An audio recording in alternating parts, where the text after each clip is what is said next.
जय श्री कृष्ण दोस्तों, राधे राधे। आप सभी का फिर से स्वागत है आपके अपने चैनल लड्डू गोपाल में।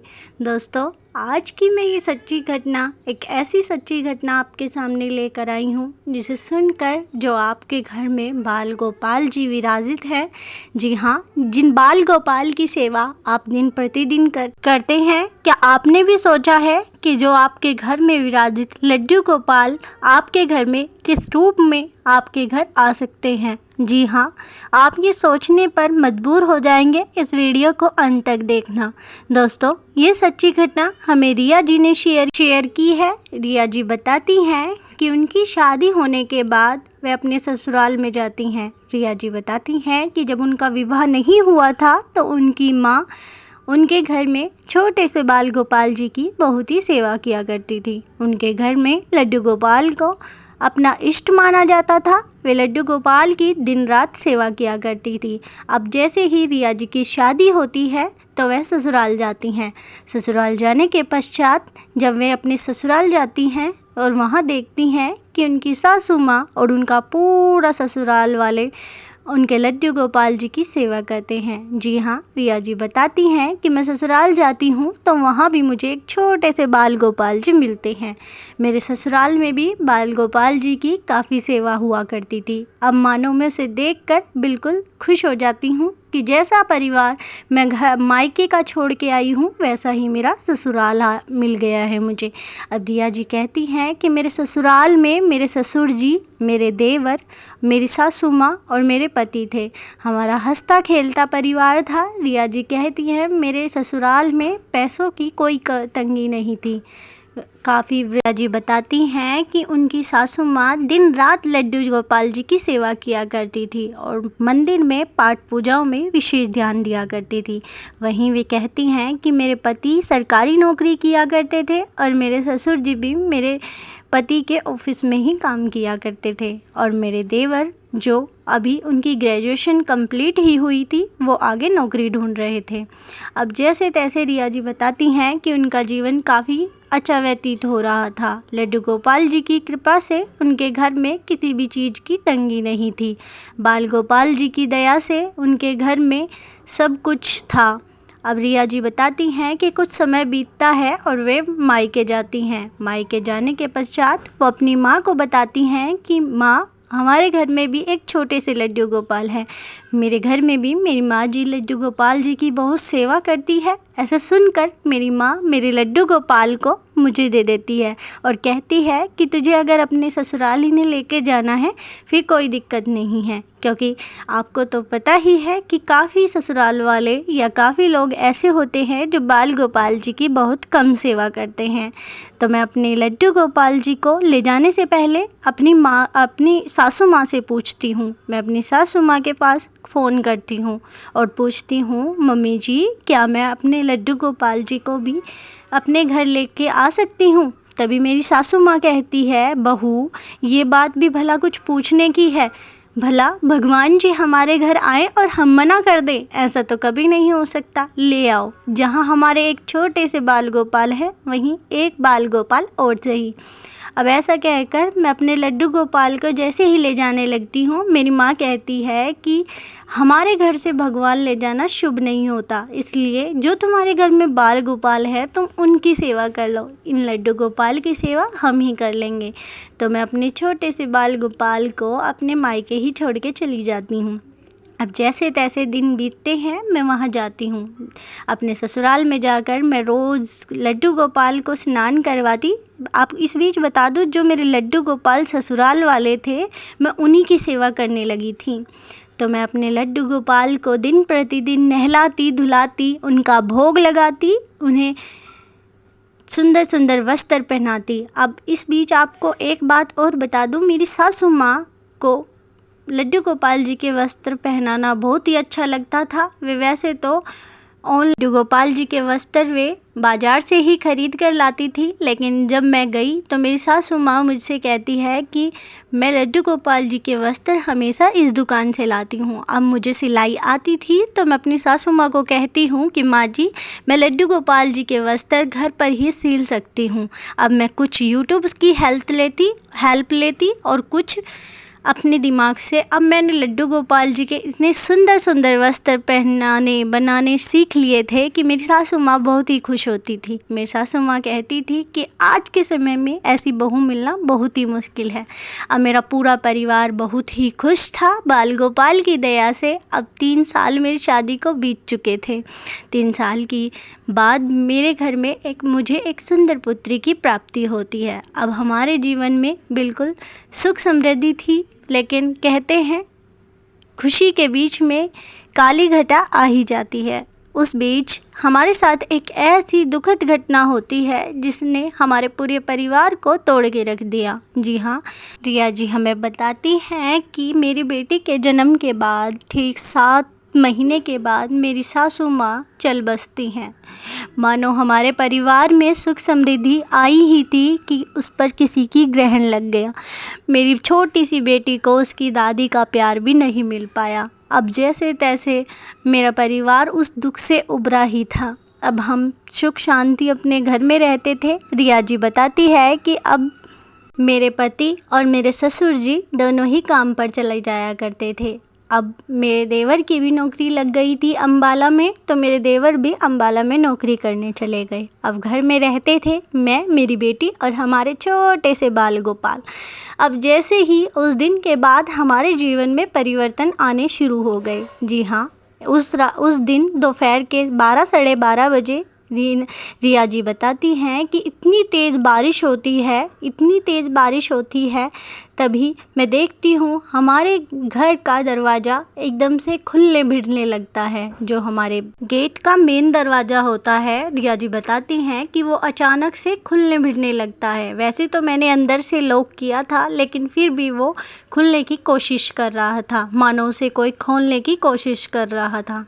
तभी मैं डरी सहमी। वैसे तो मैं अकेली थी अपनी छोटी सी बेटी के साथ, लेकिन मैं फिर भी सुबह का समय था तो मैं हिम्मत जुटाती हुई जाती हूँ। जैसे ही मैं दरवाज़ा खोल कर देखती हूँ तो इतनी तेज़ बारिश में एक छोटा सा काला बछड़ा हमारे गेट के बाहर खड़ा है।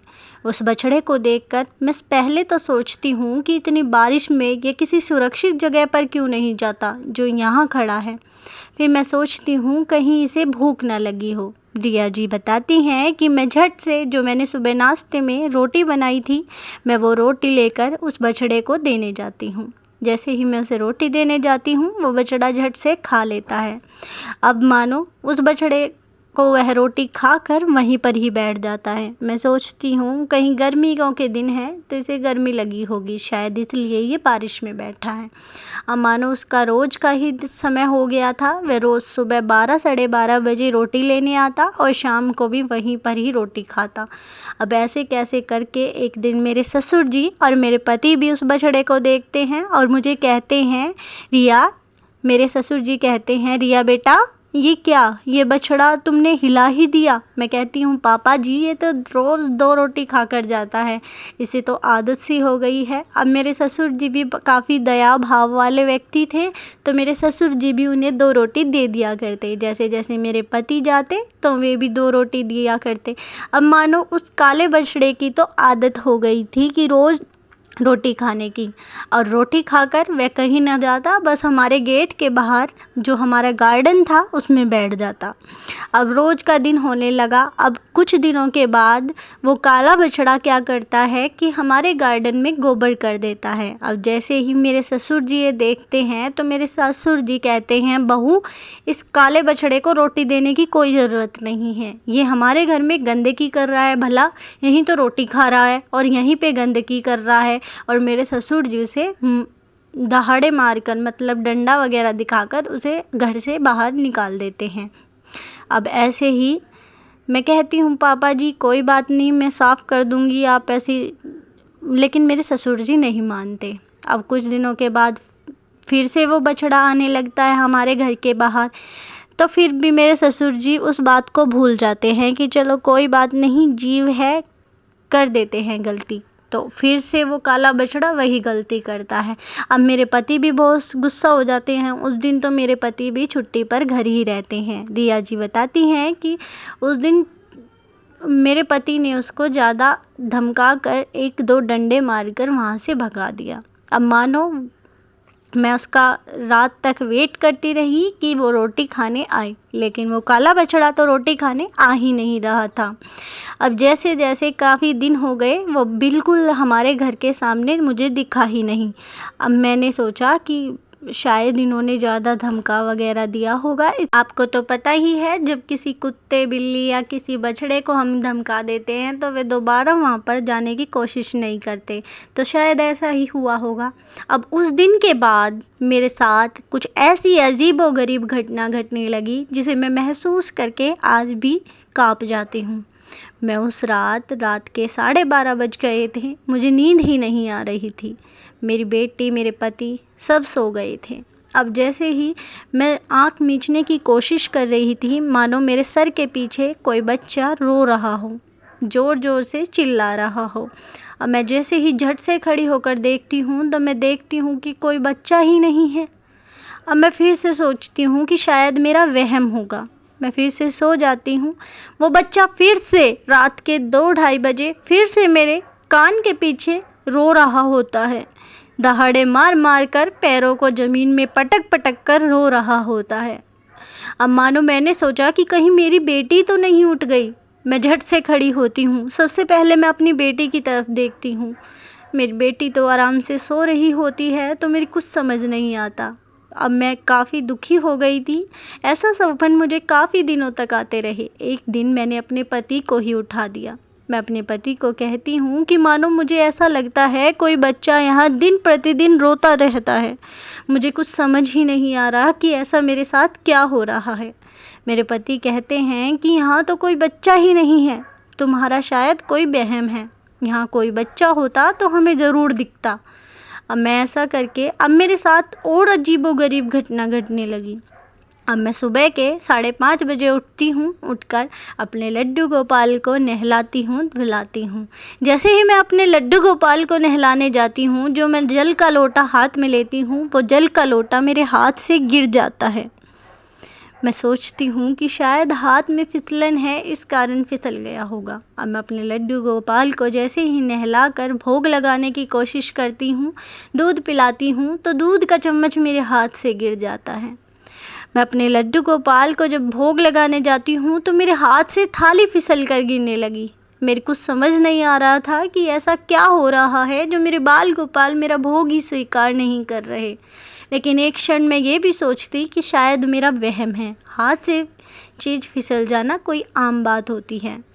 अब मेरा रोज़ का यही होता, मैं लड्डू गोपाल जी की सेवा करती, जो भी करने बैठती लड्डू गोपाल जी का, वही मेरे हाथ से छूटकर गिर जाता।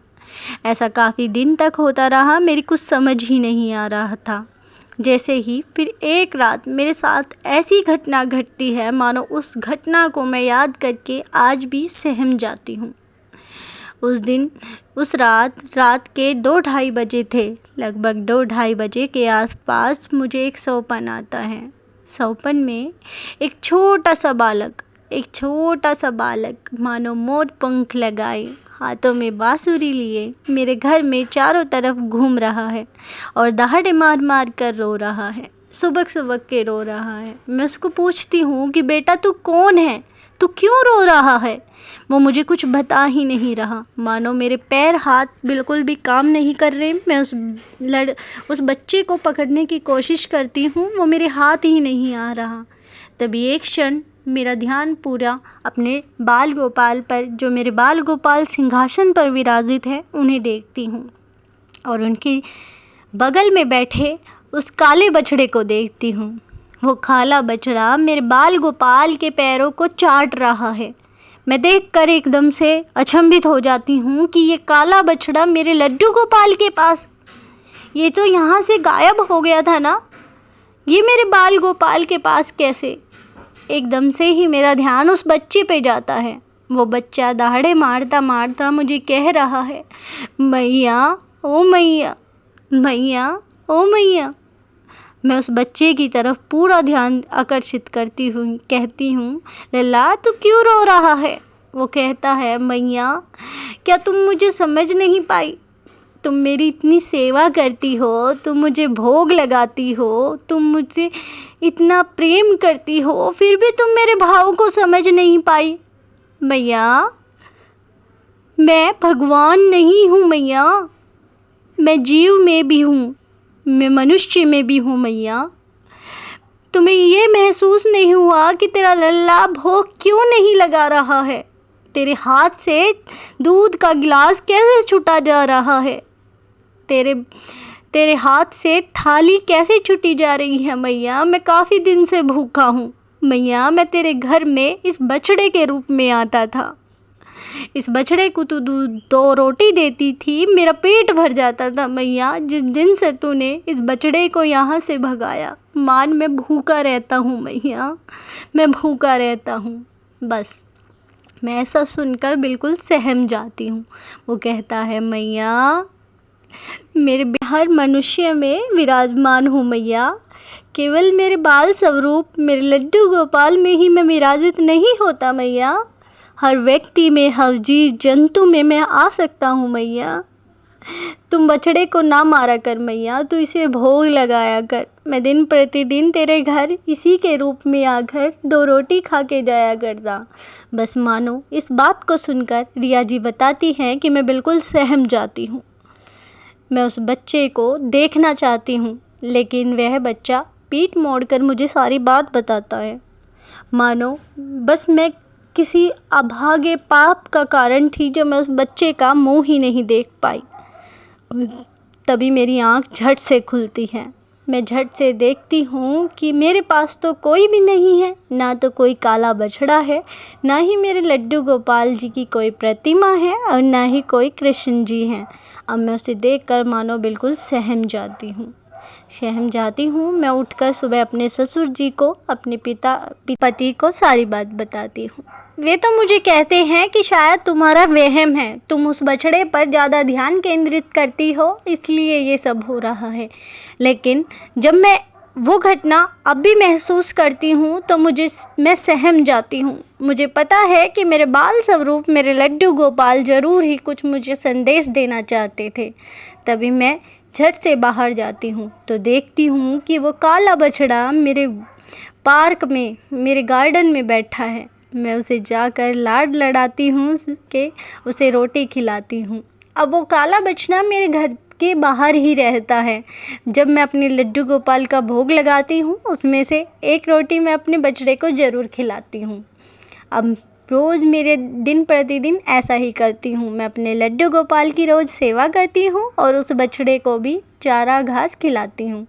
रिया जी बताती हैं कि अब मेरे घर में लड्डू गोपाल जी की कृपा से बिल्कुल सब धन्य धन्य है। अब मुझे एक पुत्र की प्राप्ति भी हो गई है। तो रिया जी ने ये सच्ची घटना हमें शेयर की थी तो हमने सोचा आपको भी बता दें। इस बीच मैं आपको बता दूं कि बाल गोपाल क्या पता हमारे घर में किस रूप में आ जाएं, या तो वो किसी बछड़े के रूप में या किसी कुत्ते बिल्ली के रूप में। तो किसी भी जीव को मारना नहीं चाहिए, उनके खाने को देना चाहिए, उनकी सेवा करनी चाहिए। क्या पता भगवान किस रूप में आ जाएं। तो नंद के आनंद भयो, जय कन्हैया लाल की, बोल लड्डू गोपाल की जय जय हो, मेरे कृष्ण कन्हैया लाल की जय। तो दोस्तों विदा लेते हैं। आज की सच्ची घटना आपको कैसी लगी प्लीज़ कमेंट में ज़रूर बताना। तो जय श्री कृष्ण, कृष्ण कृष्ण, राधे राधे।